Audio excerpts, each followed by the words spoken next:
tal você deixar a sua viagem ainda mais gostosa, aproveitando mais e melhor?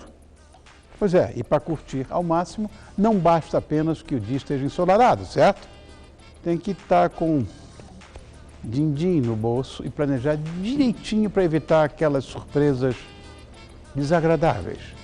E para nos ensinar algumas táticas para a nossa viagem ser redondinha, eu recebo o especialista em crédito, Marcelo Prata. Marcelo, obrigado por ter voltado. Estava com saudade, tudo bem? Como vai, Rony? Obrigado tudo por bem? ter vindo, viu? Prazer é meu. Meu prazer. Está na sua casa, como você sabe. Muito bem. Marcelo, hoje em dia, as facilidades são inúmeras, né? Quando o assunto é pagar a viagem. Nunca vi tanta gente viajando, fazendo tanto cruzeiro, indo para tanto lugar. É possível hoje parcelar em 6, sei lá, 10, 12 vezes no cartão de crédito. Você acha que essa é sempre a melhor opção ou não? Rony, depende muito de como a pessoa já administra a vida financeira dela. Para alguém que tem a vida financeira sob controle, parcelar pode ser uma forma de não ficar sem capital, né? Não se descapitalizar e usar bem esse dinheiro desde que ele seja aplicado. O importante é, se pagar juros, nunca é um bom negócio, mas se não pagar juros, se for um parcelamento sem juros e a pessoa tiver controle financeiro, pode sim ser um bom negócio. A questão é que alguém que viaja e vive esse momento mágico sozinho, com a família, com a esposa ou namorada, tem que fazer a pergunta se quer continuar pagando por esse prazer depois que voltar para casa, né?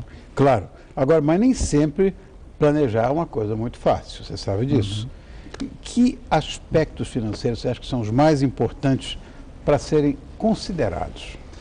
O que eu entendo é o seguinte, que quem sabe se planejar já sabe, já faz isso há bastante tempo. Então a gente está falando provavelmente com alguém que ainda não aprendeu a se planejar, seja para viagem, seja para qualquer outra aquisição de bem que faça na vida. O que eu costumo dizer sempre é que o primeiro passo é engajamento. Se todos na família não tiverem engajamento com essa proposta, ou seja, de planejar as férias, não adianta só o marido, só a esposa ou só um dos filhos quererem fazer isso. Isso tem que ser algo desenhado em conjunto. Para conseguir engajamento, então tem que ser, primeiro, uma decisão conjunta da família. Segundo, definir qual o objetivo dessa viagem. Eu falo isso porque tem muita gente, por exemplo, que quer fazer uma viagem para fazer compras. Então eu quero comprar roupas, quero comprar coisas diferentes e num preço muito bacana. Não adianta ir para o Rio de Janeiro fazer isso, porque você pode até comprar, mas vai pagar mais caro. Quer dizer, então vai para Miami e compre isso lá. Então, uma vez definido, conseguindo engajar a família, depois definindo o objetivo da viagem, fica mais fácil começar o planejamento. E para planejar, precisa de dinheiro, precisa de recursos. Então, os recursos também são uma forma interessante de a gente começar esse planejamento, que é, eu vou pagar isso parcelado, eu vou poupar esse dinheiro antes, ou eu vou pagar com 13º, ou talvez com bônus da empresa. Então, o planejamento ele envolve esses três aspectos e acho que a gente fala um pouco deles, de cada um deles aqui. Esse negócio de viagem para compra, claro, é até problema cultural nosso, a gente gosta de sair para... Gente, não, eu não gosto de comprar, mas a maioria dos brasileiros gosta, né, de sair para comprar fora, etc. Mas hoje isso é uma realidade. O lugar mais caro do mundo hoje é Brasil e São Paulo. Quer dizer, o lugar mais caro do mundo para se viver é o Brasil hoje. Então, claro, qualquer viagemzinha vale a pena comprar. Agora, o cara não pode marcar uma viagem perto da data de ida. Eu acho que isso aí não é um mal, eu acho que é um péssimo negócio. Então, quanto tempo você acha que é necessário para você antecipar essa viagem e garantir um bom preço? Aí entra aquela velha lei da oferta e da procura, né? Claro. Então, o tempo ele está diretamente ligado a isso. Não adianta achar que você vai ligar na sexta-feira para fazer uma viagem de 15 dias, partindo no domingo, e que vai conseguir bons preços, bons hotéis no preço interessante. Quer dizer, então, não vai conseguir. Eu costumo dizer que o prazo de 6 meses costuma ser um prazo que eu acho que ele é factível. Tá. Porque ele não é nem tão longe a ponto de você perder o foco do planejamento, quer dizer, esquecer da viagem no meio do caminho, mas nem tão perto que você não consiga se planejar e poupar dinheiro para essa viagem. 6 meses eu considero como o prazo adequado. Bom, e se a gente sai do país, aí a coisa complica muito mais. Quer dizer, usar moeda estrangeira, mas também você pode passar cartão. Eu não sei. Em que situação você acha que uma dessas opções é mais vantajosa? O dinheiro, a moeda deles ou o cartão? Olha, basicamente existem 3 formas de você fazer compras e de usar o seu dinheiro lá fora, né? Primeiro... Eu sou da época do Travel Check, você imagina? Pois é, mas essa pode ser uma boa saída. ele modernizou um pouco, mas pode ser uma boa saída. A gente tem a moeda do país, eu vou usar aqui o exemplo do dólar, né? Claro. Então você tem a moeda do país, você tem um cartão de crédito e você tem um cartão de débito internacional, que nada mais é do que o Travel Check melhorar com chip agora, com né? Chip, Ele com chip. Então, quando usar um ou outro e qual é o melhor? O dinheiro, a gente tem aquele apego, né, à cédula, então parece que se você está com ele na mão... Uma coisa física. Parece que a coisa faz... Não, assim fica melhor, tal, mas não é prático, não é seguro. Você imagina a pessoa que leva toda a quantia da viagem em dinheiro e é roubada ou passa por algum revés na viagem e perde esse dinheiro, quer dizer, fica em maus lençóis. A outra opção é o cartão de crédito. O cartão de crédito ele é muito interessante porque você pode parcelar as compras para quem tiver essa opção de fazer o parcelamento. Ele acumula milhas, então você pode acumular essa pontuação, mas ele tem um grande problema, um negocinho chamado IOF, que o ano passado... Imposto sobre Operações Financeiras. Que o ano passado passou para 6,38%. Meu Deus. Então, foi uma medida macroprudencial, uma medida do governo para segurar um pouco o consumo lá fora, mas que na prática não se mostra muito viável. E a outra opção é o cartão de débito, que ele é uma espécie de cartão pré-pago, que a pessoa carrega ele aqui no país de origem para gastar lá fora. A vantagem desse cartão é justamente o IOF, que é de 0,38%. Uma outra vantagem é que a pessoa carrega esse cartão antecipadamente na cotação do dólar no dia, antes da viagem. Então não tem surpresa de variação cambial, como acontece no cartão de crédito, que ela vai pagar a fatura só depois que ela voltar, dali 30 dias. Em contrapartida, o cartão de débito não permite parcelamento. Esse cartão de débito, que é o Travel Check, ele não permite parcelamento, mas ele tem se mostrado uma boa opção. O que eu faria, né? O que eu acho que é a conta que todo mundo tem que fazer? Alguns cartões de crédito, a fatura, quando vem a fatura, ele vem calculado sobre o dólar comercial, que é aquele que tem cotação mais baixa.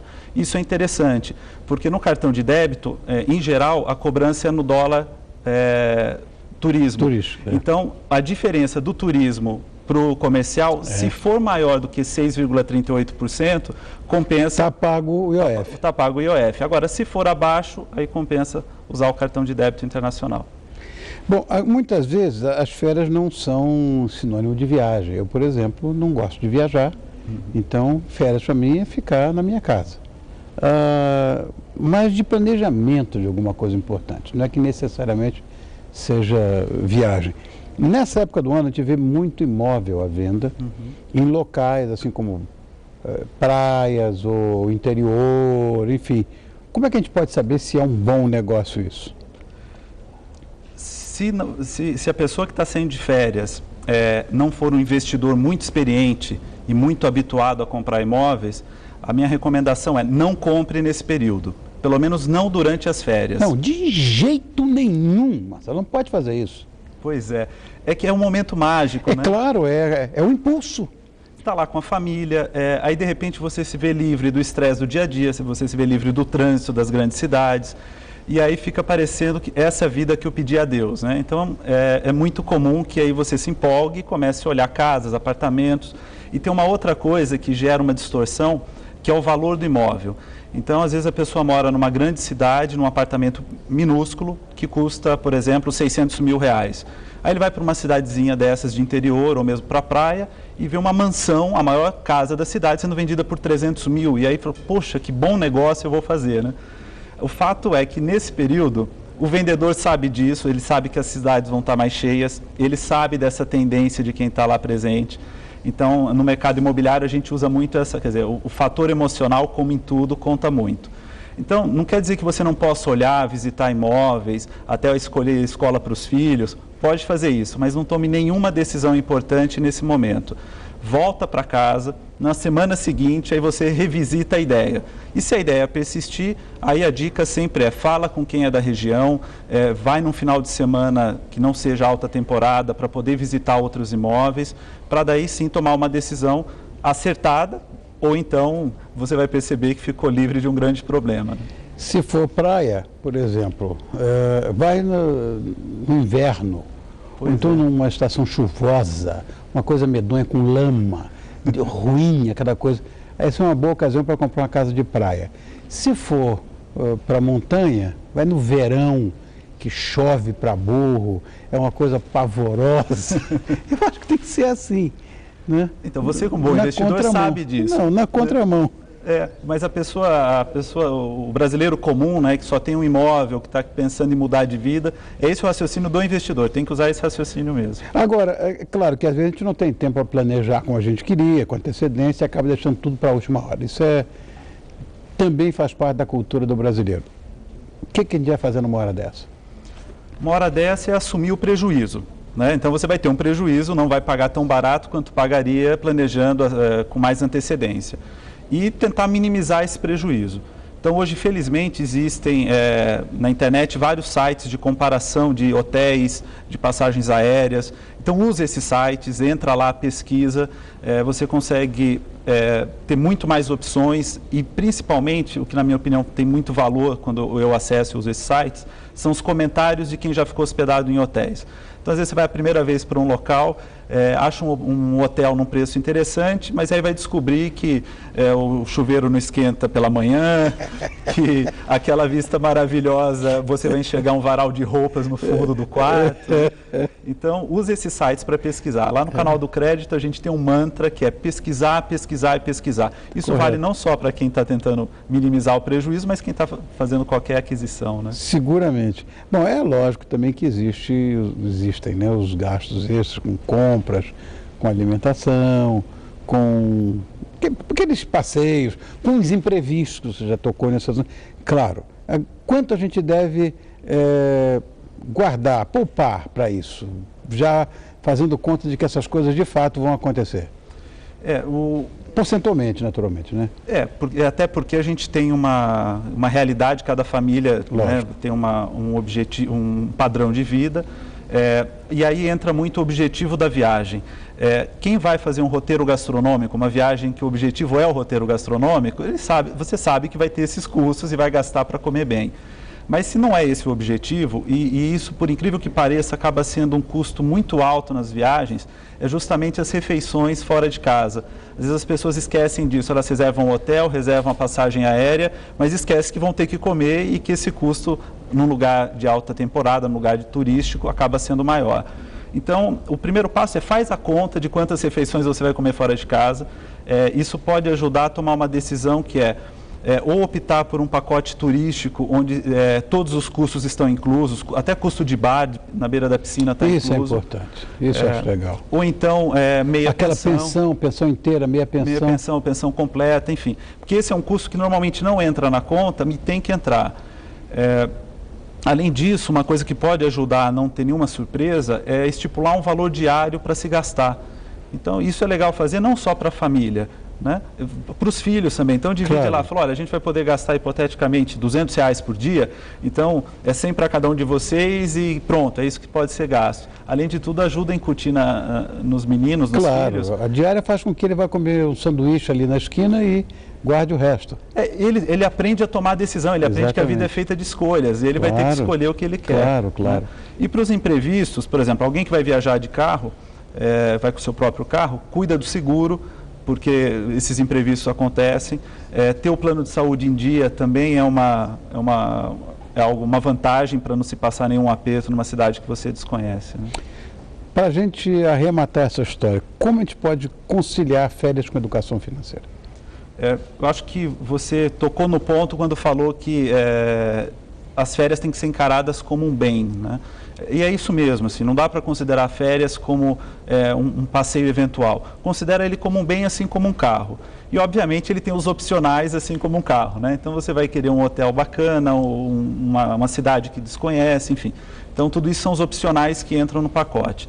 Defina esses opcionais, quer dizer, o que você quer viver naquele período de férias. Engaje a família, esse é o segundo ponto, engaje a família.